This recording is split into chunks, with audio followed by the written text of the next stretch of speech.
Wala ako sa apartment. Wika ni Tyron. I've been calling him since last night. Hindi nakatulog kakaisip sa librong dala ni Manang Garing. Hanggang ngayon namumula ang pisngi ko sa nabasa. Fine, binasa ko. Unang page lang na first chapter. I felt like a sinner so I stopped. Brad, nasa Tarlac ako. Kalahati lang na mukha ni Tyron na nasa video call habang kalahati kita ang lugar. May ilang punot mukhang may bahay pero di bato at hindi rin kahoy. Basta built-in kahon. I know. Bahagya akong nanguso. Halata namang nasa probinsya siya. Doon ko rin na-realize na hindi na si Kuya Tyron mananatili sa syudad. Hindi siya mabubuhay kung mananatili siya sa maliit niyang apartment. Kailangan nga naman niyang kumita at maghanap buhay. Hindi na siya konektado sa pera ni Daddy. Bahagya ako nalungkot sa kaisipang kailangan ni Kuya Tyron na magpagod para lang mabuhay. Ganon din malamang ako pag nakagraduate na. Di naman pwedeng laging umaasa sa magulang. Though the company is waiting for me, still I want to work like him. How many kilos? Tanong ni Kuya Tyron mo pero mukhang di para sa akin. Sa tingin ko may kausap siya. Kumalaw pa ang screen sa maaring pagbuhat niya ng kung ano. 46 kilos? Ang dami? Sagot sa kanya. Diretsong factory po ba? Dagdag tanong ng boses. Factory? Factory worker ba si Kuya? Diretso na. Umayos ang video at lumitaw ng buo ang mukha ni Kuya Tyron. His freckles are visible and alluring. But parang imbes nakakadumi sa mukha ang mga yon, nakadagdag pa sa kisig niya. Even his nose is very pointed. Ano bang lahi niya? Galing naman ang mama niya. Kahit iniwan sa ampunan, di hinayang malugi sa itsura. Janine. Even his slightly thick flat brows complemented his jet black eyes. His lips are luscious. Kahit isang pasada ng dila niya, kikinang iyon. At ang makapal na buhok, anong pakiramdam? Nasa bunutan yon habang, ano ba, Janine? Nag-spacing out ka? Brad? Napakurap at tumawang ang labi ko sa sigaw ni Tyron. Spacing out? Tumikim ako at naglumikot ng tingin.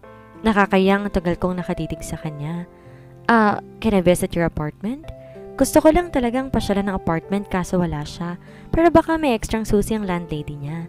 Mariin siyang pumikit. Pagmulat seryosong tingin lang pinukol sa akin. It's locked. Walang duplicate key? None. I'm not really planning to stay there for long. Saan ka kung ganun? Bagya ako nalungkot sa nakumpirmang plano ni Tyron. Kung di na siya sa apartment, malabong bisita ko siya palagi. Tarlac. Bagsak ang balikat ko. Malabong payagan akong pumasyal ng Tarlac. Baka pa makapunta man may kasama namang bantay. Ayoko rin malaman ni Daddy kung nasan siya. Ganun ba? Pinalungkot ko pa ang boses ko. Pumikit si Janine ng mariin. Hindi ako nagpapaawa. Sadyang nalulungkot ako. I-treat kita ng dinner pagbalik ko dyan. Nabuhay ang dugo at kusang puminta ang ngiti sa labi ko.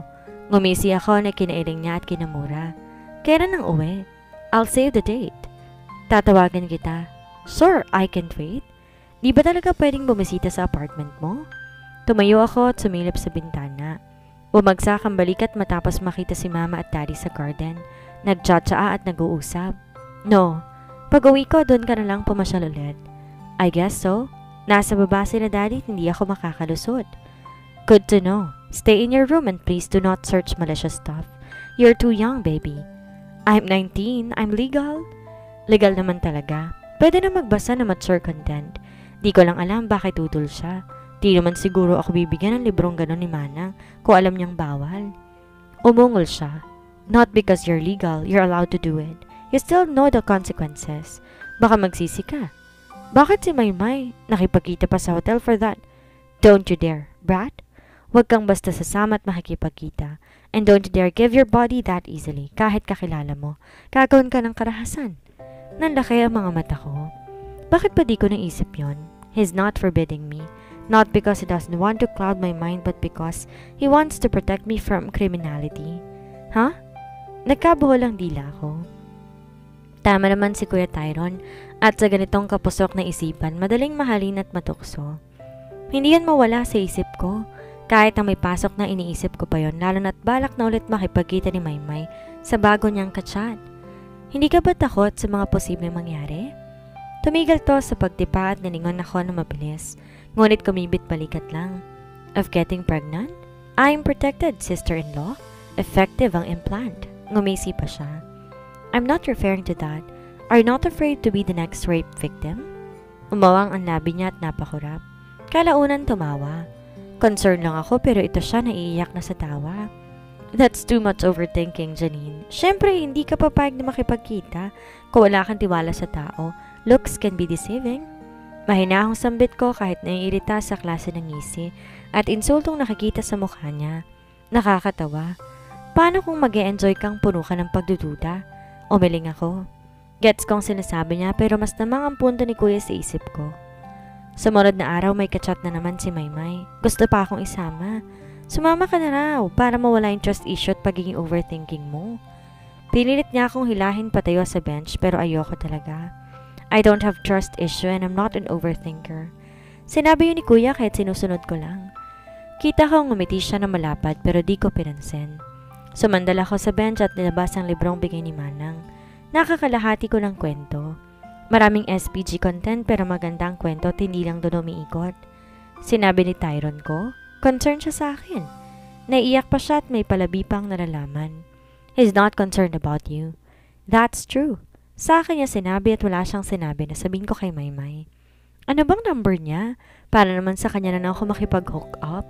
Hindi ko siya pinapansin at tinaas ang librong hawak ko, patakip sa mukha ko. It's better to read than to listen to her delusions. What's that? Inis ko siyang tiningnan. Matapos niyang agawin ang libro, binuklat at binasa niya na mahina. Umiling din kalaunan. So boring. Dapat di ganyang librong binabasa mo eh. Papahiramin kita ng mga librong binabasa ko.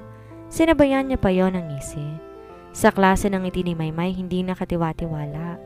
Hindi na ako umaasang matinong librong ipapahiram niya. No thanks. Tinalikuran ko siya at pilit na nag-focus sa libro. Hindi balak makinig sa malumot niyang bibig. You should really read the book about different pleasurable position. Kisses? Hindi ko siya pinatapos. Binitbit ko lang ang bag ko at iniwan siya doon. Dinig ko pang tumatawa siya kahit wala namang nakakatawa sa sinabi niya. Bad influence? Pumasok sa isipan ko ang sinabi ni Kuya and now I'm considering to end my friendship with Maymay. Kung lagi na lang siyang bad influence, mas maganda pa iwasan ko na lang. Nakipagkita ulit. Tamad kong kwento kay Kuya Tyron na magka-video call kami ulit. Naikwento kong nangyari, tinanong niya si Maymay. Di ko alam kung interesado ba siya kay Maymay o naitanong niya lang talaga. Huwag ko masyadong lumapit sa kanya. She's influencing you bad. Naisip ko na rin yon, but Maymay is my only friend. Kahit makamundo, mabait naman. Ngumuso ako bago dumapa sa kanya. She's kind though. Pagtatanggol ko. Saan mo nakuha yung libro? Nilingon ko siya sa screen at kunot nung nakatingin sa librong binabasa ko. This? For Manang. Maganda pero umungol siya. Parehong reaksyon pag makamundong usapan naming dalawa. Throw it away. Masama ang itsura niya ngunit hindi ako nababahala. Why would I? I'm old enough, Kuya. Hindi dahil binabasa ko gagawin ko. I'm curious but I don't want to try it. Ever since I was kicked out in this house, you were wild enough to explore. And now why do I feel like wanting to give you a SPG education? Namula ang pisngi ko sa sinabi ni Kuya Tyron. Sumabay pa sa alaala ko si Maymay at sa librong sinabi tungkol sa different position. Will you teach me different positions? What? I'm talking about educating you, not to push you harder to the core and do the deed. You're draining me out, Brad. Gusto kitang ibulsa at hindi na ilabas. Nakagat ko ang labi at nahihiyang gano'n na naisip ko. Huminga si Tyron ng malalim bago tumayo at umalis. Nawala sa screen at pawang kahoy na dingding ang nakalitaw. Walang kahit anong dekorasyon ng dingding. Walang bakas na makikita kung bahay ba. Tingin ko yun ang kubo. Pagbalik niya may hawak na siyang isang baso at kalahati na lang ang laman. Mas matanda ako sa'yo. Alam ko ano ang gusto ng mga boys sa'yo. Nilapag ni Tyron ang baso at seryosong tumingin. Siguro tama siya. Lalaki siyang may pangailangan kaya't baka ganun din ang habol niya sa mga babae. He does make love with girls and just left them hanging. I know. Mukhang marami ka na experience sa iba't ibang babae. Not that. I cannot deny that I bed some girls with the same reason. That's why I'm warning you this. Hindi ako nakagalaw. Imbes malinaw, parang sumikip ang dibdib ko. Sa katotohanang may naikama na siya. I mean, yes, it's part of their nature. I know that. Ang di ko maintindihan bakit big deal sa isip ko. Tumikim ako at nais iwasan ang usapan. I don't want to discover more of these make-love escapades. Nagbabasa lang ako at wala akong planong lumabas at makipagkita kay Jack. Tumayo si Tyron bago tumingin sa relong nasa bisig niya. Inalis niya yun at nilapag sa mesa. I'll inform you about the dinner. Baka umuwi ako. Nawala ang sikip sa dibdib ko sa kaalamang uuwi na siya. Lumapad ang ngiti ko at napatagilid pa ng higa. Talaga? Pumikit si Tyrone at tumigting ang panga na ikinalito ko. Pull the comforter up, Brad. I'm losing control. Hindi ka na bata. Napaawang ang labi ko at napahawak sa kumot. Doon ko lang napagtanto na bumaba iyon. Di ko mapigilang ngumiti kahit palakataas ang kilay sa akin ni Maymay at di ko magawang sumimangot. Di ako sanay na mahiwalay kay kuya na matagal. I'm his clingy baby Janine. Pero dahil nangako siya ng dinner, nawawala ang lungkot ko at di maiwasang masabik. Nakalimutan ko pa nga ang pagkapahiya sa kanya mula sa video call. Para kang baliw, ingos ni Maymay. Pabagsak pa niyang nilapag ang pinasuyo kong sandwich at bottled water. Sorry, magkano pala? Inirapan niya ang pagkadukot ko sa wallet ko at tinawag niya ng marihan. Wag na, kwento mo na lang kay Tyrone. Kahit marinig sa bibig niya ang pangalan ni kuya, hindi ko kinainis. Wala kang lakad mamaya? Di niya ako sinagot. Wala kang hook up? Ulit na tanong ko. Ngumisi lang siya at di pinansin ang tanong ko.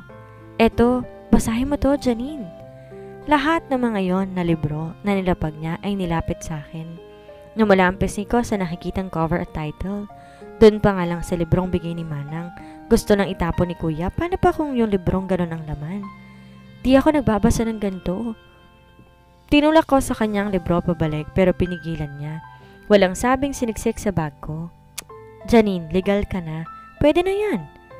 Hindi naman dahil legal ay pwede na. Paalala yun ni kuya sa kanya. Tama naman kaya, pwedeng depensa kay Maymay. Don't be so close-minded, Janine. I'm not encouraging you pero kung gusto mo. Not encouraging? Pero pinahihiram ako ng malalaswang libro. Napailing ako at ayaw tanggapin ang mungkahi ni Maymay. I'm not planning to. Hindi niya ako kinulit ngunit di ko rin tinanggap ang mga libro pabalik. Gusto niya tapusin kong basahin na hindi ko balak. Niyang ilabas sa mga yun sa bag ko, hindi ko balak. Busy siya ulit sa kachat niya, tumahagikik pa. Kahit sa huling klase, cellphone ang atensyon niya. Ay mo bang sumama? Yaya ulit ni Maymay. May ka-meet up siya at sa sikat na hotel ang location nila. I'm really getting worried to her meet. Madalas sa hotel at hindi ako bobo sa kung anong ginagawa doon. Ayos lang naman ang pinagagawa niya pero nag-aalala ako sa safety niya. Bakit? Napapadalas na? I'm worried, okay? Hindi ko kasi alam kung nagre-rebelde siya at kung may problema sa bahay nila. Kaya siya ganito, nababaling ang atensyon niya. O baka din gusto niya lang. She's not like this before. Thus, tasting it the first time will make you addicted? Don't be too serious. Iba to, Janine. Bye. Kumaway pa si Maymay bago tuluyang umalis. Hindi kami magkausap sa cellphone kahit hanggang school lang ang madalas na pag-uusap namin. Sa sunod-sunod na punta niya sa hotel baka mapahamak lang siya. Nakuha ng tunog ng cellphone ang atensyon ko. Napangiti matapos na makita ang pangalan ni Kuya Tyrone. Parang dumaloy sa dugo ko ang excitement. Hindi ko masupil ang ngiting kumakawala sa labi ko. Kuya! Labas na! Brad? Agad ko yung in-call at patakbo ko lumabas ng gate kahit may kabigatan ng bag na bitbit dahil sa mga librong inilagay ni Maymay. Nandoon na siya at nakasandal sa hood ng sasakyan niya. Kumaway ako na siyang kinatango niya. Umalis kami ng school at diretso ng restaurant ang takbo ng sasakyan. Sa tingin ko, nireserve na ni Kuya Tyrone dahil agad kaming giniya ng waitress pagkadating doon. It is an Italian restaurant but not too formal. Halos mga kabataan nandoon at iilang magkasintahan. Feeding baget si Kuya. What's your order, sir? Ma'am? Give us your best sellers. Hindi ni Tyrone tinignan ang menu kaya naman di ko na rin ginalaw. Ayaw niya magsayang ng oras kaya siguro ganoon kabilis mag-order. Noted, sir. 10 minutes. Agad tumalikod ang waitress at dumiretso ng counter nila. Diretso ba tayong apartment after dito? Gusto ko ulit bumisita sa apartment ni Kuya Tyrone.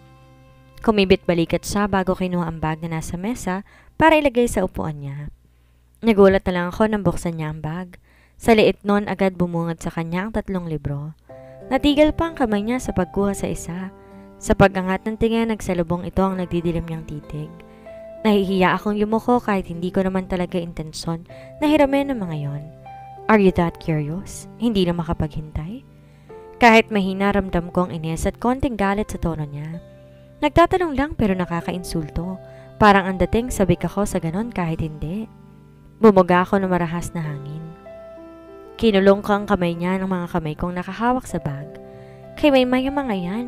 Hindi kasya sa bag niya kaya pinalagay niya lang sa bag ko. Sadyang siniksik lang ni Maymay. Tumaas ng bahagya ang kilay niya. Fine. Nakita niya ang binabasa kong binigay ni Manang tas sabi niya, papahiramin niya ako ng libro. You don't know? Sa mas nanunuring boses ni Tyron. Hindi ko naman hiniram eh. Siniksik niya lang sa bag ko. Better. Next time, wag kang magsisinungaling. I will know. Inalis niya ang kamay ko sa bag at walang sabi, kinuhang 3 libro at diretsong tumayo. Akala ko kung saan siya pupunta pero nandaki ang mata ko sa pagtapon niya ng mga libro sa basurahan. Bakit mo tinapon? Ibabalik ko pa yun kay Maymay. Protesta ko pagkabalik niya sa upuan. Di ko naman babasahin kaya di na kailangan itapon. Sabihin mo sa kaibigan mo, hindi mo na kailangan ng mga ganong libro. Bale walang habilin ni Tyron. Di ako nakaangal. Malabo talagang manalo kay kuya kung gano'n ang argumento niya. Kailan ang sem break mo? Kumibit balikat ako sa di siguradong araw. Wala pang announcement kaya di ko pa alam. Wala rin akong plano kaya hindi ko inaalam. Sa apartment tayo after dito ha? Di siya sumagot pero di ko naman kinabahala yon. Makakabili naman siguro ng bago si Maymay. Tingnan natin. Niringon niya ang counter pero wala pa rin ang waitress. Kung tutuusin malapit na matapos ang 10 minutes. San ka ba sa Tarlac, kuya? Victoria. Salubong ang kilay ni Tyron at tumitingin sa relos niya. Mahabang oras, di pa naman ako gutom. Ngiti ko para di siya magalit sa dagan ng serbisyo. Kahit na. Pareho kaming natigilan at napalingon sa bag ko. Wala doon tumutunog ang cellphone ko. Si Mama. Mahinang paalam ko. Wala siyang sinabi. Basta kinuha niyang cellphone mula sa bag at binigay sa akin. Nagdadalawang isip akong sagutin yon. Kapag ganitong tawag, alam naming dalawang importante o hindi ka pa pwedeng tumanggi. Minsan lang tumawag si Mama kahit alam ko kailangan sagutin. Sagutin mo, ayos lang. Tumango nga ako bago sinagot ang tawag. Nilagay ko sa loudspeaker. Tamang volume lang sapat para marinig namin dalawa. Janine baby, your dad is set up a family dinner for us. Ipapasundo kita sa driver pero, Ma, no buts, ihintayin ka namin? Pinatay niya ang linya at di malang ako pinagbigyan na makatanggi. Nahiya pa ako kay kuya na lumingon dahil hindi siya imbitado. Ayokong sumunod at mas gusto kong manatili sa tabi niya. Hindi ko alam kung may kasunod pa to kaya't gusto kong manatili. Pakiramdam ko kasi huli na. Kung may kasunod, paniguradong matatagalan but in the end, siya pa mismong pumilit sa akin na sumunod kay Mama. Go, okay lang. Kahit sinabi niya yon ang ngumisi, kita ko pa rin ang konting paglungkot ng mga mata ni kuya. Lalo lang bumigat ang pakiramdam ko at sumikip ang dibdib sa paglapit ng waitress at paglapag ng mga pagkain. Kumain na muna tayo. No, it's okay. Pumunta ka na kila Mama. They're waiting for you. Sumama ka na lang kuya, they will understand. Kahit alam kong malabong maintindihan ni Daddy, umiling si Tyron at pinilit lang akong umalis. Ayaw niyang sumama at ayaw din niyang ihatid ako. Wala ako nagawa. Tinawagan niya pa ang driver. Bagsak ang balikat umalis ako doon. Pagdating sa restaurant kung nasan sila Mama, wala na akong gana. The place screams elegance. May pianist pa. Si Mama at Daddy lang nag-e-enjoy. Kung di lang masarap ang steak na nasa hapag, baka tumakbo na ako paalis kahit ayaw pa nila. Ayoko rin naman makaagaw na atensyon. Nag-message na lang ako kay Kuya Tyron. Nasa restaurant ka pa? Na-send ko na yun sa kanya. I am not interested in their topic. Mas okay pang katext si Kuya. Kumain ka ng mabuti. Focus. Napasimangot ako sa reply niya pero sumubo din sa steak at nagtipa ng panibagong mensahe. Kumain ka na? Babalik ako ng Tarlac. Kumubog ang dibdib ko sa mensahe. Di ko alam pero kinabahan at natakot ako na baka wala nang balikan yon. Kailan ka babalik? We will fly to the States for that investor? Si Daddy. Pinag-uusapan ang problema ng kumpanya at wala din akong pakialam kahit magpunta silang ibang bansa. Hindi ako sasama, yun ang sigurado. Manang ka rin can take care of Janine. Si Mama na ayaw akong isama. Sem break, pwede siyang magbakasyon. Kahit ang usapan nila, hindi ko na binigyan pansin. Ang focus ko nasa cellphone ko. Nanginig ang kamay ko sa sunod na mensahe ni Kuya. I left the apartment. I won't stay there anymore. Sa Tarlac na. Parang binasag ang puso ko at binura ang munting pag-asa. Alam ko hindi siya makakasurvive sa apartment niya na matagal. Kailangan niyang balikan ng farm pero di ko yun matanggap. For good? For good, baby? Para akong pinagbagsakan ng langit at lupa sa reply niya. Nangangilid ang luha ko, nag-angat ng tingin kila mama at gustong makausap. Hindi ko pa siya na agad natawagan pagka-uwi. Di ni Kuya Tyron sinasagot. Ngayong gabi na lang ulit. Di ka na ba talaga babalik? Nakadapa siya sa higaan niya at walang pang itaas. Nakatagilid pa ang ulo paharap sa kamera. Nakapikit pa. Lalo lang tuloy bumibigat ng kalooban ko sa kakaisip na ayaw niya akong kausapin. Simpleng umungol si Tyron bilang pagsang-ayon, ngunit di nag-abalang idilat ang mga mata. Kuya, bumalik ka. Shut it, Brad. Buhay pa ako, wag kang umatungal dyan. Mukhang hindi niya ako haharapin kung iiyak pa ako. Pinunasan kong luhang tumakas at pinigilan ng hikbi ko. Kinalma ang sarili bago ulit binalak siyang kausapin. Paano na yung apartment mo, kuya? Inayos ko ang boses ko at walang bakas ng iyak. Tinanggal niya ang unan at bahagyang dinilat ang mata niya. Ngumiti ako ng malapad. Nagbabaka sakaling dalawang matang ididilat niya, ang kaso pumikit sa ulit. Napasimangot ako sa inis. Mukhang malabo na puntahan pa niya ako dito. Kung gusto ko man siyang makita, mukhang ako pa dapat na mag-a-adjust. Kung di ko lang siya kuya at kung sanay lang ako na lagi siyang wala, baka pahayaan ko na lang siya. Pero alam ko sa sarili kong pipiliin ko siya laging makita. Ano bang address mo dyan? Kung ayaw niya dito, ako na lang papasyal dun, kahit na hindi ko naman pa alam kung paano. Kumunot ang noo ni Tyron at iminulat ang mga mata. Secret! Ngumisi siya bago siya pumikit ulit. Sa ilang beses na tinawag ko siya sa video call, lagi na lang siyang ganun. Hindi ko na alam kung talagang pagod siya o ayaw niya ako makausap eh. Kahit nakakainis, tinawagan ko pa rin. Sinagot naman niya kahit ayos lang kahit di siya matinong kausap. Gusto ko na tuloy pumunta doon. Nagmumukha ka na matanda, Janine. Ang bigat naman ang dala mo. Puna ni Maymay na nag-aayos ng folder. Kailan ang sem break? Yon ang tanong ko imbes pansinin ang puna niya. Malapit na. Bakit? Sira na niya ang folder na hawak bago nilapag yon katabi ng bag niya. Magbabakasyon ako. That's final. Aalis din naman sila mama kahit aalis din ako. Kung walang oras si kuyang balikan ako mismong pupunta sa kanya. Ako din. I want a naked long night and scratch someone else's back. Umingos ako sa ungol niya at lumingon pa sa paligid. Baka kasi may makarinig. Nakaka-iskandalong kasamang babaeng to. You're gross. And you're naive. Ang sarap kayang kalmotin ng likod na nasa ibabaw. Shut up! Iniwan ko siya doon at di pinansin ang natatawang tawag niya. I don't want to hear any malicious stuff anymore. Napapahamak lang ako eh. Mas gusto ko mag-focus kung paano makakapunta ng Tarlac. Kung sasabihin ko kila mama, hindi ako papayagan. Mas maganda kung sekreto. Total 2 linggo lang naman. Kuya, pupunta ng state sila mama. Another video call with him. Hinintay kong magulat siya at isiping sasama ako, ang kaso umayos lang siya ng dapa. Napaatras at namilog ang mata ko sa kalmot niya sa likod. Mukhang sariwa, ngunit hindi malalim. Parang kalmot lang talaga. Kuya, ang dami mong kalmot sa likod. Nakipag-make-love ka ba kagabi? Dinig kong nagmura siya bago lumikot ng kamera. Dumilim ang buong screen. Tinaob niya ang cellphone niya. Parang tinusok ang puso ko na baka may kinama nga siya, pero mas malakas ang kuryosidad kong malaman ng totoo. Kuya! Luminaw ulit ang screen at naging puro puti naman. Lumayo at lumitaw ang buong katawan niya na may damit. Nakaputing shirt na at wala na sa higaan.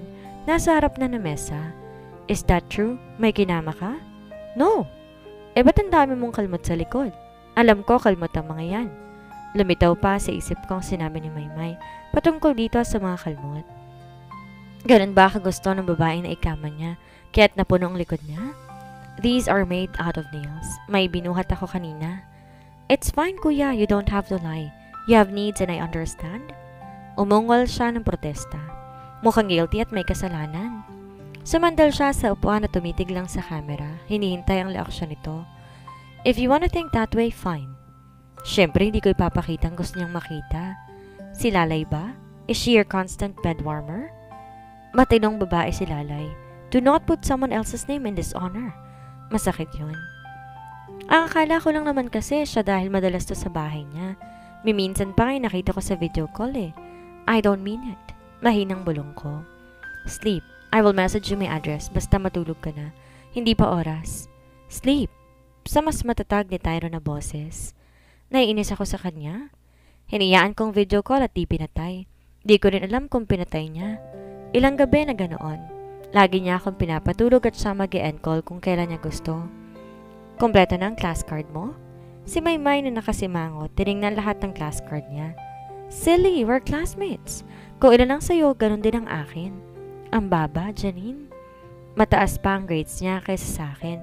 Kahit medyo rebelde ang ugali niya, mas matalino siya. Puro flat 2 sa mga grades niya, samantalang sa akin, may katabi pang 2 pagkatapos ng tuldok. Pasalamat na lang at hindi 3. Okay naman, wala ka naman sa dean's list, pwede na yan. Ako nga na mataas ang parents' expectation, walang paki, kahit puro 2 pa. Tapos siya na wala naman dapat patunayan na maatungal. Sa bagay, please settle down class. Si Miss Salonga. Pinaabot niya lahat ng class card na pinasa sa kanya kanina at ngayon, pinababalik na. Paglingon ko sa class card na hawak, 1 yon, not flat 1. Ngunit dahil hindi 2, napangisi ako. Yun lang atang may 1 sa lahat ng grades ko. Ang expectation ko nga 3. Akala ko bibigyan ako ni ma'am ng 3. Di ko rin inaasahan to. Akala ko marami siyang ibabagsak eh. Hindi maalis ang ngiti sa labi niya habang umiinom sa iced tea niya. Saan ka magbabakasyon? Lihis ko sa usapan. Siyempre naman sa beach. Nalabas niya pa ang cellphone at pinakita ang sinasabi niyang beach. Sa bandang Zambales yun, sa Subic. I was invited by the last man I was with in the hotel. Of course, hindi ako tatanggi sa beach. So yeah, I'm in for a hot vacation. Humagikik pa siya. Napairap ako. Bakit siya sasama sa lalaking isang beses niya lamang nakita? Pinapahamak mong sarili mo. Di maiwasang komento ko. I don't think so. He's a future seaman. Ngumisi pa siya. The more that he's dangerous. Kumibit balikat siya at ginatgat ang straw ng iced tea niya. Sama ka, Janine, para naman di ako mapahamak. Baka dalawa tayong mapahamak ka mo. No, may ibang plano ako. And I need your help with that. Iba talaga ang plano ko, ayoko sa beach.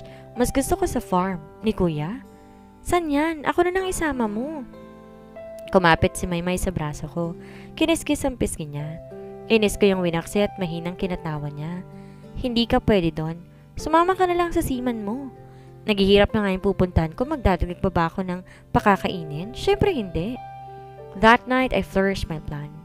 Pagkaalis na mama bukas, papahatid ako ng Tarlac. I will use Maymay as my excuse pero di naman ako sasama sa kanya. I am worried about Kuya's health. Lagi na lang siyang pagod. Gusto ko makita kung may kinakain pa ba siya. Brat, I'm sleepy. Bulong ni Tyrone sa screen. Napanguso ko, lalapat kita naman. Malalalim ang ilalim ng mata niya, halatang pagod. Anong itsura ng bahay mo, kuya? Kahit may GPS, gusto kong makasigurado na pagdating doon, bahay niya nga dadatan ko at hindi ibang bahay. Kubo. Dumapa si Tyrone. Sinubsob ang mukha niya sa unan. Di ko sigurado kung sa factory siya nagtatrabaho. Mukha kasing pagod talaga siya. I am planning to go with Trisha and go to the beach. Bahagya siyang umahon sa unan na siya namang ikinakunot ng noo ko. Tuluyan na ngang tumihaya. Patapos may pagtanto, Maymay? The bad influence? She was invited by a seaman. She asked me to go with her, so don't go. If you love yourself, don't go. Maghanap ako ng oras at susubukan kong umuwi dyan, but I'm not promising to go earlier and stay for long. Nakagat ko ang labi ko sa plano niya. Tumango ako kahit plano ko naman napuntahan siya. I will surprise him. Muntik pa akong humagikik sa naisip. For sure, he will get mad. But who cares? Kung nandun na ako, hindi naman ito basta mapapauwi. I'm not just after him. I'm after the place and the lifestyle. Gusto ko lang malaman paano tumira sa bahay na walang aircon. Kasi bukas na bukas, aalis sila mama. Ayoko naman maiwan mag-isa, kaya lang gusto ko sumama kay Maymay. Bumulong siya ng protesta. Tuluyang umupo at parang kinukumbinsi ang sarili. Ginulo pa ang buhok sa inis. Give me time. The day after tomorrow, I will be on your doorstep at midnight. Kapag nalaman niya, baka pagbawalan niya ako. Baka mag-double date kami sa beach. May kasama naman siguro na kaibigan ng seaman na kasama ni Maymay kung sasama pa ako. Brat, kung ganyan ka mag-isip, itatali na lamang kita.